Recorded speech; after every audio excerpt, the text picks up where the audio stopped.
ಉಪಮುಖ್ಯಮಂತ್ರಿಗಳು ನಾನೊಂದು ವಿನಂತಿಯನ್ನ ಮಾಡಿದೆ. ಮಾಧ್ಯಮಗಳಿಗೂ ಚರ್ಚೆ ಆಗ್ತಾ ಇತ್ತು.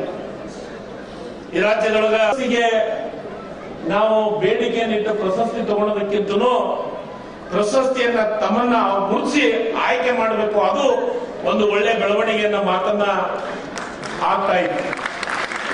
ಅದಕ್ಕೆ ನಾನು ಮುಖ್ಯಮಂತ್ರಿ ಸಿದ್ದರಾಮಯ್ಯ ಸಾಹೇಬರಿಗೆ ವಿನಂತಿಯನ್ನ ಮಾಡಿದಾಗ ಮತ್ತು ಉಪಮುಖ್ಯಮಂತ್ರಿಗಳ ವಿನಂತಿ ಮಾಡಿದಾಗ ನಿಶ್ಚಿತವಾಗಲೂ ಒಂದು ಒಳ್ಳೆಯ ನಿರ್ಧಾರ.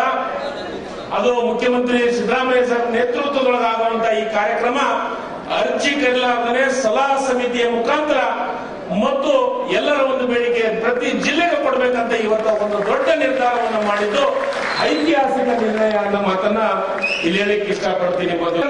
ಗುರುತಿಸಿ ಇವತ್ತ ಪ್ರಶಸ್ತಿಯನ್ನ ಕೊಡ್ತಾ ಇರೋದನ್ನು ನೋಡಿದ್ರೆ ನಿಜವಾಗಲೂ ಬಹಳ ಅದ್ಭುತವಾದಂತ ಕೆಲಸ. ಇವತ್ತ ಸಮಾಜ ಸೇವೆಯಲ್ಲಿ ಬಹಳ ಹಿರಿಯರು ನಿಜವಾಗಲೂ ಅವರ ಹೆಸರು ಪ್ರಸ್ತಾಪ ಮಾಡಿದಾಗ ಎಲ್ಲರೂ ಆಶ್ಚರ್ಯ ವ್ಯಕ್ತಪಡಿಸಿದ್ರು. ಕೋಣಂದೂರು ಲಿಂಗಪ್ಪನವರನ್ನ ಸಮಾಜವಾದಿ ನಾಯಕರನ್ನ ಗುರುತಿಸಬೇಕು ಅಂದಾಗ ಎಲ್ಲರೂ ಆಶ್ಚರ್ಯಪಟ್ಟರು.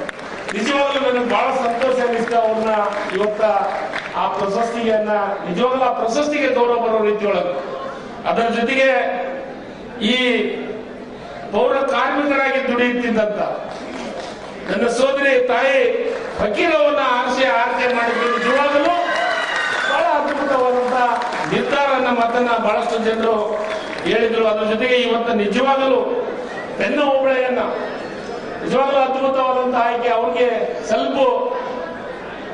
ಸ್ವಲ್ಪ ತ್ರಾಸ ಆಗುತ್ತೆ, ಹೆಲ್ತ್ ವಿಚಾರದೊಳಗೆ ತೊಂದರೆ ಆಗಿರೋದ್ರಿಂದ ಅವ್ರಿಗೆ ಬೇರೆಗೆ ಬರಕ್ಕಾಗಿಲ್ಲ. ಅಂತವ್ರನ್ನ ಹುಡುಕಿ ಇವತ್ತು ಅವ್ರು ಬೇರೆ ಬೀರೆಯನ್ನ ತಯಾರು ಮಾಡೋದ್ರೊಳಗ ತಮ್ಮದೇ ಆದಂತ ಪಾತ್ರವನ್ನ ಪಡೆದಂತವ್ರನ್ನ ನಾವು ಗುರುತಿಸಿ ಇವತ್ತ ಪ್ರಶಸ್ತಿಯನ್ನ ಕೊಡ್ತಾ ಇದ್ವಿ. ಅದ್ರ ಜೊತೆಗೆ ಬಹಳಷ್ಟು ಚರ್ಚೆಗಳಾಗ್ತಾ ಇದ್ದಾವೆ. ಏನಂದ್ರೆ ನಮ್ಮ ಪ್ರಕಾಶ್ ರಾಜ್ ಅವ್ರನ್ನ ನಮ್ಮ ಮುಖ್ಯಮಂತ್ರಿಗಳು ಉಪಮುಖ್ಯಮಂತ್ರಿಗಳು ಆಯ್ಕೆ ಮಾಡಿದಾಗ ಎಲ್ಲರೂ ನಮಗೂ ಆಶ್ಚರ್ಯ ಅನಿಸ್ತು. ಅದ್ಭುತವಾದಂತ ಇವತ್ತ ಚಲನಚಿತ್ರದೊಳಗ ಪ್ರಕಾಶ್ ರಾಜ್ ಅವ್ರನ್ನ, ಯಾಕಂದ್ರೆ ಅವರ ನೇರ ನುಡಿ ನಮ್ಮ ಮುಖ್ಯಮಂತ್ರಿಗಳು ಉಪಮುಖ್ಯಮಂತ್ರಿಗಳ ತತ್ವ ಸಿದ್ಧಾಂತಕ್ಕೆ ಅವರು ಮಾದರಿಯನ್ನ ರೀತಿಯೊಳಗೆ ಅವ್ರನ್ನ ಆಯ್ಕೆ ಮಾಡಿದ್ದು. ಮತ್ತು ಅದರ ಜೊತೆಗೆ ನಮ್ಮ ಇವತ್ತ ನ್ಯಾಯಾಧೀಶರಾದಂತ ಭಜಂತ್ರಿ ಅವ್ರನ್ನ ಆಯ್ಕೆ ಮಾಡಿದಂಥದ್ದು ಸಣ್ಣ ಕೆಲಸ ಅಲ್ಲ. ಮತ್ತು ಅದರ ಜೊತೆಗೆ ಗ್ರೇಟರ್ ಬೆಂಗಳೂರು ನಿರ್ಮಾಣ ಮಾಡಲಿಕ್ಕೆ ಗಮನಾರ್ಹ ಪಾತ್ರವನ್ನು ಮಾಡಿದಂತ ನಮ್ಮ ಸಿದ್ದಯ್ಯ ಸಾಹೇಬನ IAS ಅಧಿಕಾರಿ ಸಿದ್ದಯ್ಯ ಅವ್ರನ್ನ ಮಾಡಿದಂಥದ್ದನ್ನ ಇವತ್ತ ನಾವು ಮೆಚ್ಚಲೇಬೇಕಾಗಿದೆ ಬಂಧುಗಳೇ.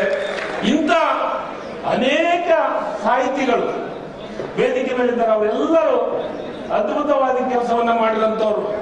ನಮ್ಮ ಸೂಲಗಿತ್ತಿ ಈರಮ್ಮ ಇರ್ಬೋದು, ಪುಷ್ಪ ಇರ್ಬೋದು, ಬೇಲ್ ಪುಷ್ಪ ಅವರು ಇರ್ಬೋದು, ಅವರೆಲ್ಲ ನೇರವಾಗಿ ಸಮಾಜವನ್ನ ತಿದ್ದುವಂತ ಅಂಕುಡೊಂಕುಗಳನ್ನು ತಿದ್ದುವಂತ ಕೆಲಸ ನಮ್ಮ ಮುಖ್ಯಮಂತ್ರಿಗಳಾದ ಸಿದ್ದರಾಮಯ್ಯನವರು, ಉಪಮುಖ್ಯಮಂತ್ರಿ DK ಶಿವಕುಮಾರ್ ಯಾವ ರೀತಿ ಸಮಾಜವನ್ನು ತಿದ್ದುವಂತ ಕೆಲಸ, ಸಮಾಜಕ್ಕೆ ಒಂದು ಸಂದೇಶವನ್ನು ಕೊಡುವಂತ ಕೆಲಸವನ್ನು ಏನ್ ಮಾಡ್ತಾರೆ, ಅವರ ಜೊತೆಯಾಗಿ ಸಾಹಿತಿಗಳು ಈ ರೀತಿ ಕೆಲಸವನ್ನ ಮಾಡ್ತಾ ಇರೋದನ್ನ ನನಗೆ ಬಹಳ ಖುಷಿ ಕೊಡುವಂತದ್ದು. ಮತ್ತು ಅದರ ಜೊತೆಗೆ ಇವತ್ತ ಇಂಥ ಮಹಾನರಿಗೆ ಇಂಥ ಮಹಾನ್ ಬೇಕು ಸರ್ಕಾರ ಗುರುತಿಸಿ ಇವತ್ತ ಪ್ರಶಸ್ತಿಯನ್ನು ಕೊಡೋದಿದೆಯಲ್ಲ, ಅದು ನಮ್ಮ ಪುಣ್ಯ ಅನ್ನೋ ಮಾತನ್ನ ನಾನು ಇಲಾಖೆ ಮಂತ್ರಿಯಾಗಿ ನಾನು ಪುಣ್ಯ ಮಾಡಿದ್ದೀನಿ ಅನ್ನೋ ಮಾತನ್ನ ಇಲ್ಲಿ ಹೇಳಿಕ್ಕೆ ಇಷ್ಟಪಡ್ತೀನಿ ಬಂಧುಗಳೇ.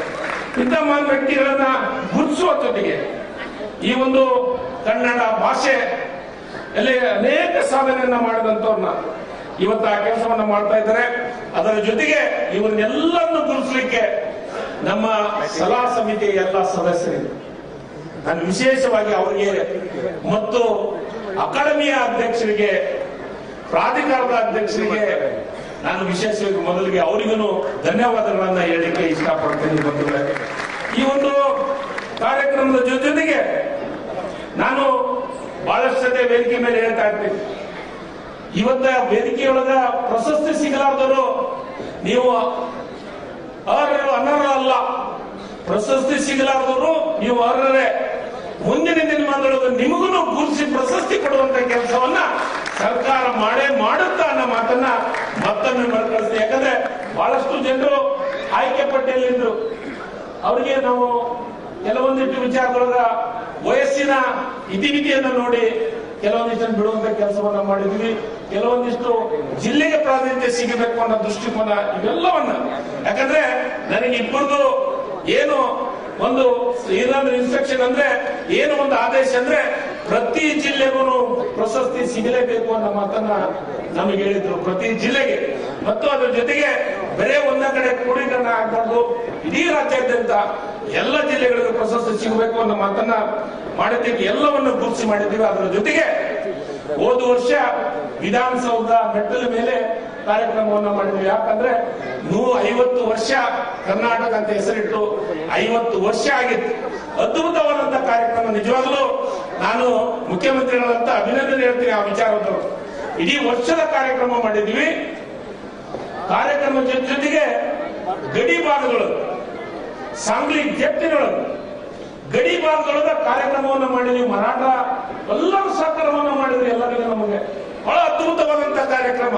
ಅದರ ಜೊತೆಗೆ ರಾಯಚೂರಲ್ಲಿ ಏನು ಗೋಕಾಕ್ ಚಳವಳಿ ಇನ್ನೋಟ ಮುನ್ನೋಟ ಅನ್ನೋ ಒಂದು ಅದ್ಭುತ ಕಾರ್ಯಕ್ರಮ ನಮ್ಮ ಪುರುಷೋತ್ತಮ ಬೆಳೆದವರ ನೇತೃತ್ವದೊಳಗ ಮತ್ತು ನಮ್ಮ ಅಕಾಡೆಮಿ ಎಲ್ಲ ಅಧ್ಯಕ್ಷರ ನೇತೃತ್ವದೊಳಗೆ ಅದ್ಭುತ ಕಾರ್ಯಕ್ರಮ ಮಾಡೋದ್ರ ಜೊತೆಗೆ ಒಂದು ಇತಿಹಾಸ ಆಗಬೇಕು ಅಂತ ನಾವೆಲ್ಲರೂ ಸೇರಿ ಮುಖ್ಯಮಂತ್ರಿಗಳಿಗೆ ವಿನಂತಿಯನ್ನ ಮಾಡಿದೆ ನಾನು. ಏನಂದ್ರೆ ಎಲ್ಲರೂ ಹೇಳ್ತಾ ಇದ್ದಾರೆ, ಎಲ್ಲ ಹೋರಾಟದವರು ಹೇಳ್ತಾ ಇದ್ದಾರೆ, ನಾವೊಂದು ಭುವನೇಶ್ವರಿ ಪ್ರತಿಮೆಯನ್ನ ಪ್ರತಿಷ್ಠಾಪನೆ ಮಾಡ್ಬೇಕಂತ ಮುಖ್ಯಮಂತ್ರಿಗಳು ಒಂದೇ ಮಾತು ಹೇಳಿದ್ರು. ಇದು ಒಂದು ಇತಿಹಾಸ, ಇದು ಒಂದು ನೆನಪಿರಲಿ, ಕರ್ನಾಟಕ ರಾಜ್ಯದಲ್ಲಿ ಪ್ರತಿಯೊಬ್ಬರಿಗೆ ನೆನಪಾಗಲಿ ಅನ್ನೋ ದೃಷ್ಟಿಕೋನವನ್ನು ಇಟ್ಕೊಂಡು ಇವತ್ತು ವಿಧಾನಸೌಧದೊಳಗ ಒಂದು ಭುವನೇಶ್ವರಿ ತಾಯಿ ಪ್ರತಿಮೆಯನ್ನು ಸ್ಥಾಪನೆ ಮಾಡೋದ್ರ ಮುಖಾಂತರ ಈ ರಾಜ್ಯದೊಳಗ ಒಂದು ಇತಿಹಾಸವನ್ನು ಬರುವಂತ ಕೆಲಸವನ್ನ ನಾವು ಮಾಡಿದ್ದೀವಿ ಅನ್ನೋ ಮಾತನ್ನ ಜೊತೆಗೆ ಹೇಳುತ್ತಾ, ಕನ್ನಡ ಮತ್ತು ಸಂಸ್ಕೃತಿ ಬಹಳ ವಿಶಿಷ್ಟ ಮತ್ತು ವಿಶೇಷವಾಗಿದ್ದು ಮುಖ್ಯಮಂತ್ರಿಗಳು ಹೇಳಿದ್ರು, ಎಲ್ಲ ಅಕಾಡೆಮಿಯ ಅಧ್ಯಕ್ಷರನ್ನ ಸದಸ್ಯರನ್ನ ಒಂದೇ ಸತೆ ನಾವು ಆದೇಶ ಮಾಡೋದ್ರ ಮುಖಾಂತರ ನನಗನ್ಸಿದ ಮಟ್ಟಿಗೆ ಕರ್ನಾಟಕ ರಾಜ್ಯದ ಇತಿಹಾಸದೊಳಗೆ ಬರೀ ಅಧ್ಯಕ್ಷರು ಮಾಡೋದು ಸದಸ್ಯರು ಮಾಡಲಾರ್ದ ಇರ್ತಿದ್ರು. ಆದ್ರೆ ಮುಖ್ಯಮಂತ್ರಿಗಳು ಎಲ್ಲ ಅಕಾಡೆಮಿಯ ಅಧ್ಯಕ್ಷರು ಸದಸ್ಯರನ್ನ ಮಾಡಿ ಒಂದೇ ಸತಿ ಆದೇಶ ಮಾಡಿದ್ದು ಏನಾದ್ರೂ ಇತಿಹಾಸ ಇದ್ರೆ ಅದು ಹೋದ ವರ್ಷ ಅದು ಮುಖ್ಯಮಂತ್ರಿ ಸಿದ್ದರಾಮಯ್ಯನವರ ಕಾಲಘಟ್ಟದೊಳಗೆ ನಮ್ಮ ಮಾತನ್ನ ಇಲ್ಲಿ ಹೇಳಿಕೆ ಇಷ್ಟಪಡ್ತೀನಿ ಬಂಧುಗಳೇ. ಇದರ ಜೊತೆಗೆ ನಮ್ಮ ಬಹಳಷ್ಟು ಜನರ ಬೇಡಿಕೆ ಕಲಾವಿದರಿಗೆ, ಇವತ್ತ ಕಲಾವಿದರು ಬಹಳ ಕಷ್ಟದೊಳಗಿದ್ದಾರೆ. ಅವರ ದಿನ ಅವ್ರಿಗೇನು ಮಾಸಾಸನ ಬರ್ತೈತೆ, ಆ ಮಾಸಾಸನದಲ್ಲಿ ಎಷ್ಟೋ ಕಲಾವಿದರು ಜೀವನವನ್ನ ಮಾಡ್ತಾ ಇರೋದು. ಅವತ್ತು ನಾನು ವಿನಂತಿಯನ್ನ ಮಾಡಿದಾಗ, ಸರ್ ಬೇರೆ ಅವ್ರಿಗೆ 2,000 ಇದೆ, ನೀವು ಅದನ್ನ ಕಲಾವಿದರ ಮಾಸಾಸನವನ್ನ ಜಾಸ್ತಿ ಮಾಡ್ಬೇಕಂದಾಗ ಈ ಸದ್ಯ ಅದನ್ನ ಕನಿಷ್ಠ 2,500 ಮಾಡೋದ್ರ ಜೊತೆಗೆ ಕನಿಷ್ಠ 10,000 ಬೇರೆ ಕಲಾವಿದರನ್ನು ಗುರುತಿಸಿಕೊಡ್ತಿದ್ವಿ. ಈ ಸದ್ಯ 13,000 ಕಲಾವಿದರನ್ನ ಗುರುತಿಸಿಕೊಡುವಂತ ಕೆಲಸವನ್ನ ಅಂದ್ರೆ ಸರ್ಕಾರದಿಂದ ಐತಿಹಾಸಿಕ ನಿರ್ಧಾರಗಳನ್ನು ತೆಗೆದುಕೊಂಡಿದ್ದು. ಕನ್ನಡದ ಬಗ್ಗೆ ಎಷ್ಟು ಅಭಿಮಾನ ಇದೆ ಅನ್ನೋದನ್ನ ನೀವಿಲ್ಲೇ ಒಂದ್ಸತಿ ಅರ್ಥ ಮಾಡ್ಕೋಬೇಕು. ಇಡೀ ರಾಜ್ಯದೊಳಗೆ, ರಾಜ್ಯ ಮತ್ತು ಬೆಂಗಳೂರೊಳಗ ಒಂದು ಬೋರ್ಡ್ ಇತ್ತಂದ್ರೆ ಕನ್ನಡದ ಇರ್ತಿದ್ದಿಲ್ಲ. ಮೊದಲು ಇಂಗ್ಲಿಷು, ಹಿಂದಿದೋ ಬೇರೆ ಬೇರೆ ಭಾಷೆ ಇರ್ತಿತ್ತು. ಆದ್ರೆ ಅದನ್ನ ಕಾನೂನು ತರೋದ್ರ ಮುಖಾಂತರ 60% ಕನ್ನಡದ ನಾಮ ಫಲಕ ಇರಬೇಕು, ಉಳಿದಿದ್ದು ಬೇಕಾದ್ರೆ ಬೇರೆ ಬರ್ತಾರೆ ಅಂತ ಕನ್ನಡ 60% ಅನ್ನ ನಿರ್ಧಾರವನ್ನ ಮಾಡಿದ್ದು. ಅದರ ಜೊತೆಗೆ 60 ಅಂದ್ರೆ ಕನ್ನಡದ ಫಲಕ ದೊಡ್ಡದಿರ್ಬೇಕು. ಆ ಬೋರ್ಡ್ ನಮಗೆ ಎಷ್ಟಿದೆ 60% ಅದೇ ಇರ್ಬೇಕು, 40% ಬೇರೆ ಭಾಷೆಯಲ್ಲಿ ಇರ್ಬೇಕು ಅನ್ನೋದನ್ನ ಕಾನೂನು ತರೋದ್ರ ಮುಖಾಂತರ ಒಂದು ಐತಿಹಾಸಿಕ ನಿರ್ಧಾರ ಆಯ್ತು. ಬೆಂಗಳೂರು ಉಸ್ತುವಾರಿ ಮಂತ್ರಿಗಳು DCM ಅವರು ಅದು ವಿಶೇಷ ಅಭಿಯಾನವನ್ನ ಮಾಡುವಂತ ಕೆಲಸ. ಅಂದ್ರೆ ರಾಜ್ಯಕ್ಕೆ ಕನ್ನಡದ ಬಗ್ಗೆ ಎಷ್ಟು ಅಭಿಮಾನ ಇದೆ ಅನ್ನೋದಕ್ಕೆ ಇದೊಂದು ದೊಡ್ಡ ಸಾಕ್ಷಿ ಅನ್ನೋ ಮಾತನ್ನ ಒಂದು ಹೇಳಿಕ್ಕೆ ಇಷ್ಟಪಡ್ತೀನಿ ಬಂಧುಗಳೇ. ಯಾಕೆ ಈ ರೀತಿ ಮುಖ್ಯಮಂತ್ರಿಗಳೇ ಕನ್ನಡದ ಬಗ್ಗೆ ಇದೆ ಅಂದ್ರೆ, ಅವರ MLA ಆದ ತಕ್ಷಣ ಮೊಟ್ಟ ಮೊದಲಿಗೆ ಅಧಿಕಾರ ತಗೊಂಡಿದ್ದು ಕನ್ನಡ ಕಾವಲ ಸಮಿತಿಯ ಅಧ್ಯಕ್ಷರಾಗಿ. ಅದಕ್ಕೆ ನಾವೆಲ್ಲರೂ ಅವರ ಬಗ್ಗೆ ನಮ್ಗೆ ಏನ್ ಅಭಿಮಾನ ಅಂದ್ರ, ಕನ್ನಡದ ಬಗ್ಗೆ ಇರುವಂತಹ ಪ್ರೀತಿ, ವಿಶ್ವಾಸ, ಅಭಿಮಾನ ನನಗನ್ಸಿದ ಮಟ್ಟಿಗೆ ಯಾವ ಮುಖ್ಯಮಂತ್ರಿಗಳಿಗೂ ಇದ್ದಿದ್ದಿಲ್ಲ ಅನ್ನೋ ಮಾತನ್ನ ಇಲ್ಲಿ ಹೇಳಕ್ಕೆ ಇಷ್ಟಪಡ್ತೀನಿ ಬಂದಿದ್ದಾರೆ. ಬಹಳ ಅದ್ಭುತವಾದಂತ ಇವತ್ತ ಈ ಒಂದು ಕಾರ್ಯಕ್ರಮ. ಈ ಕಾರ್ಯಕ್ರಮದ ಜೊತೆಗೆ ನಾವೆಲ್ಲರೂ ಇವತ್ತ 3ನೇ ವರ್ಷ ರಾಜ್ಯೋತ್ಸವ ಪ್ರಶಸ್ತಿಯನ್ನ ಕೊಡ್ತಾ ಈಗ ಈ ಸರ್ಕಾರ ಬಂದ್ಮೇಲೆ ಸನ್ಮಾನ್ಯ ಸಿದ್ದರಾಮಯ್ಯ ಒಂದು ಕಪ್ಪು ಚುಕ್ಕೆ ಇಲ್ಲ ರೀತಿಯೊಳಗೆ ಇವತ್ತು ನೀವು ನೋಡ್ಬಾರ್ದು. 70 ಮಂದಿ ವೇದಿಕೆ ಮೇಲೆ ಕುಂತವ್ರು ನೋಡಿದ್ರೆ ನಿಜವಾಗಲೂ ಪ್ರಶಸ್ತಿಗೆ ಒಂದು ದೊಡ್ಡ ಗೌರವ ಬರುವಂತ ಕೆಲಸ ಆಗ್ತಾ ಇದೆ ಅಂತಂದ್ರೆ ತಪ್ಪಾಗಲಿಕ್ಕಿಲ್ಲ. ನಮ್ಮ ಮಾತನ್ನ ಇವತ್ತ ಹೇಳೋದ್ರ ಜೊತೆಗೆ ಇವತ್ತ ಮತ್ತೆ ಅಷ್ಟೇ ಅಲ್ಲ, ಹಲ್ವಡಿ ಶಾಸನ ಇವತ್ತ ಪ್ರತಿ ಜಿಲ್ಲೆಯಲ್ಲಿ ಜಿಲ್ಲಾಧಿಕಾರಿಗಳ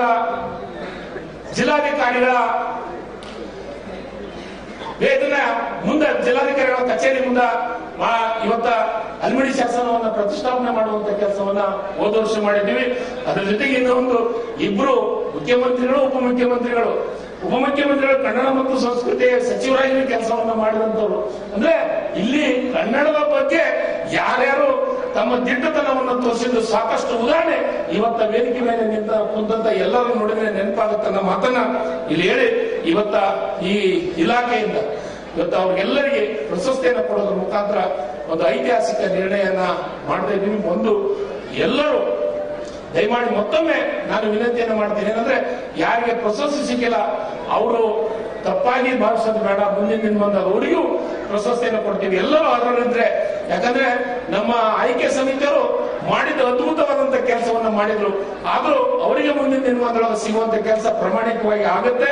ಆ ಕೆಲಸವನ್ನ ಸರ್ಕಾರ ಮಾಡುತ್ತೆ ಅನ್ನೋ ಮಾತನ್ನು ಹೇಳಿ ನನಗೆ ಮಾತಾಡಲಿಕ್ಕೆ ಅವಕಾಶ ಮಾಡಿಕೊಟ್ಟಂತ ನಿಮ್ಮೆಲ್ಲರಿಗೂ ಒಂದ್ಸಿ ನಾನು 2 ಮಾತನ್ನು ಮುಗಿಸ್ತೀನಿ. ಜೈ ಹಿಂದ್, ಜೈ ಕರ್ನಾಟಕ. ಧನ್ಯವಾದಗಳು.